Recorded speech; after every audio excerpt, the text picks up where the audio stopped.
শ্রীমদ্ ভগবদ গীতা দ্বিতীয় অধ্যায় সাংখ্যযোগ।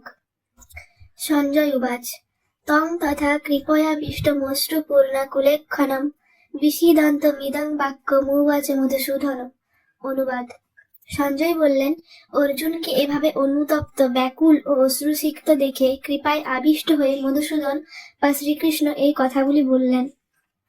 শ্রী ভগবানুবাচ কুতস্তা কস্মলমিদং বিষমে সমুপস্থিতম অনার্যজুষ্ট মৎসর্গম কীর্তিকরম অর্জুন।